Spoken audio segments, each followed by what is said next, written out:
Welcome to the Ultimate Ukraine channel. Every day, a new activist enters the Ukrainian war. We can see that the war directly affected Eastern Europe in particular. We are past 10 months and 300 days of the war, and Vladimir Putin is far from his goals. Even if the Russian army tries to take advantage of the coming winter in the eastern south, it is losing. Although they won a few minor victories after their raids in the direction of Bakhmut, the pressure of the Ukrainian armed forces and the actions of the Ukrainian partisans in the Russian-occupied areas are pushing the Russian army back. With the coming of winter, the superiority on the battlefield seems to have passed again to the Ukrainian armed forces. The turning of the lands in the east into the famous Ukrainian mud in winter almost stopped the advance of the Russian tanks. From long distances, Russian artillery continues to narrow the Ukrainian fronts and damage civilian infrastructure. However, in the long-range warfare of the Ukrainian armed forces, we have seen that the Russian army has prevailed many times over. HIMARS from the US crushed the targets of the Russian army at almost every stage of the war and made a big difference. American, Turkish, British, German and French weapons used against the Russians in Ukraine left strong effects, and especially the American HIMARS, Stinger and Javelin, British Starstreak, M270 and Brimstone, French Caesar, German Iris-T and Gepard, and Turkish Bayraktar TB2 become a great game changer. However, we can say that our eyes have always sought Israeli technology. Although Israel had very good relations with Ukraine, it had refused military aid to them for a long time. However, Russia's cooperation with Iran on the Ukrainian front changed Israel's attitude, and Israel's special war systems are no longer a dream for Ukraine. Now Israel is stepping in and supporting Ukraine with special mortars, and these mortars are thought to be able to bring the end of Russian army targets. Let's examine the reports carefully. Next, let's make a more detailed interpretation of the meaning of Israel's aid. However, as a first comment, we can say that Israel has clearly started to provide justice in Ukraine. In the latest reports, it was stated that Israel has started to supply 120mm shell mortar mines to Ukraine. Thousands of Israeli-made special M971 ammunition have already been delivered to the Ukrainian army. The delivery of these munitions took place without direct advertising from the Israeli side. At the same time, the fact that such ammunition was transported to Ukraine indicates that Jerusalem is ready to escalate against Russia. We will examine this subject in more detail in the next minutes, because the connection between Jerusalem and Moscow has a very critical meaning in Syria. Information about the Israeli delivery of 120mm mortars, M971 ammunition, appeared a few months ago, but no attention was paid to these data. However, in the resulting video footage, it was possible to recognize one of these shells, which indeed turned out to be M971 musket-type ammunition. Only the Israeli side has strengthened the claims of producing such ammunition. It seems that the supply of ammunition was carried out directly by one of the Israeli companies, and probably for this reason, the Israeli side decided not to advertise the supply of weapons to the Ukrainian army. But we know that the way forward for this move is clear. A similar crisis was experienced between Turkey and Russia in the early days of the war. Turkish company Baykar Technology continued to send Bayraktar TB2 unmanned aerial vehicles to Ukraine, and the Kremlin showed a serious reaction to Turkey in this regard. The Kremlin, which wanted the sale of Bayraktar TB2 unmanned aerial vehicles to be stopped as soon as possible, was suddenly shaken by Turkey's response. The Turkish government told Moscow that Baykar Technology is a private company and they will not interfere in its sales. In other words, Israel can say the same and prevent a crisis in bilateral relations.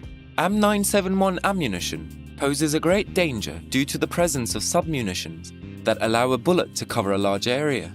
According to some data, currently this type of ammunition is actively used in the vicinity of Bakhmut. The use of this powerful weapon at the front causes new troubles for the Russian army, while another Israeli company sells anti-drone systems to Ukraine via Poland. The Israeli government appears to be ignoring the sale, choosing not to undermine the deal for advanced defense technology that the Ministry of Defense has banned companies from supplying to Kiev. The company reported to the Ministry of Defense that the sale was made to Poland and does not seem to be aware that Warsaw is intermediating in the transport of weapons to Kiev. which uses Israeli systems to fight the Russian invasion in Ukraine. Defense industry sources announced that the systems against unmanned aerial vehicles that can intercept and disrupt unmanned aerial vehicles fall into the class of advanced defense technology, and therefore their sale to Ukraine is not approved. But the Israeli government doesn't seem interested in undermining the deal. Israel is deploying anti-drone systems along the borders of Gaza, Lebanon, and Syria. Israel Aerospace Industries is recognized as a world leader in developing technology, including many Israeli companies such as Elbit, MC Tech, Spear, and Avnon Group. Israeli systems have been deployed by Azerbaijan in its conflict with Armenia and have also been sold to the United States and countries in Latin America, Africa, and Eastern Europe. While Western countries have supplied Ukraine with a considerable amount of weapons since Russia's invasion on February 24th, the Defense Ministry opposed the sale of both offensive and advanced defense systems to Kiev, on the grounds that it would harm Jerusalem's delicate relations with Moscow. Israel has sought to maintain ties with Russia, particularly due to the Russian military presence in neighboring Syria, where the Israeli Air Force regularly hits Iran-linked targets. Like Ukraine, Russia has a large Jewish community. For this reason, the Israeli government has to constantly step back due to some relations. Prior to the Russian invasion, Israel also reportedly screwed up the US plan to supply Ukraine with Iron Dome, an Israeli anti-missile defense system developed with US funding and sold to several other countries. If Israel had given Ukraine the Iron Dome, we would have seen the Russian Air Force, which is now in a very difficult situation, completely destroyed. In particular, we could face a scenario where the missile attacks, in which Putin has hit civilian targets in Ukraine for the past month, have become completely dysfunctional. But the relations with Syria, which we have just mentioned, tie Israel's hands. A conflict between the two countries in Ukraine could pave the way for Iranian-backed militants in Syria. At the same time, given that Russia has control of Syrian airspace, this should be seen as a forced clamp.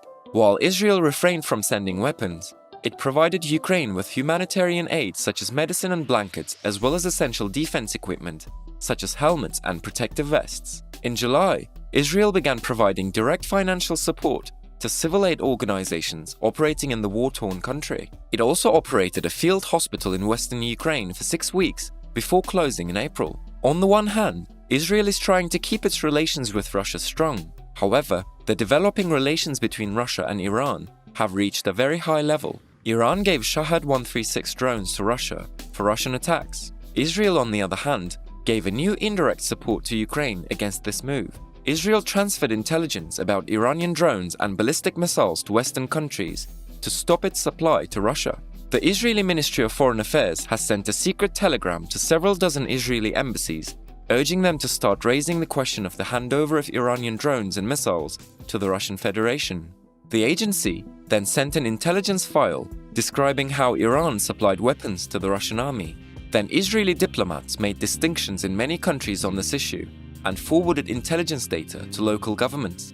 The Israeli ambassador to NATO handed the file over to the Deputy Secretary General of the North Atlantic Alliance, and another senior diplomat traveled to Brussels to hold several meetings on the issue at EU headquarters and the European Parliament. The Israeli ambassador raised the issue in Moscow with the Deputy Foreign Minister of the Russian Federation and conveyed Tel Aviv's concerns. Now the Israeli government wants to go further and hold an international conference on the proliferation of Iranian drones. Even if the Moscow administration is insensitive to this move at the moment, they also have to keep strong relations with Israel, because in a scenario where Israel advances exactly with its Western allies, Russia will suffer much more damage. It wouldn't be wrong to say that it won't ensure the security of its ports, especially in Syria, and that it will completely lose its dominance in the Mediterranean. As we said at the beginning of the video, the war continues to produce new actors one way or another. These actors are secretly or actively taking part in Ukraine.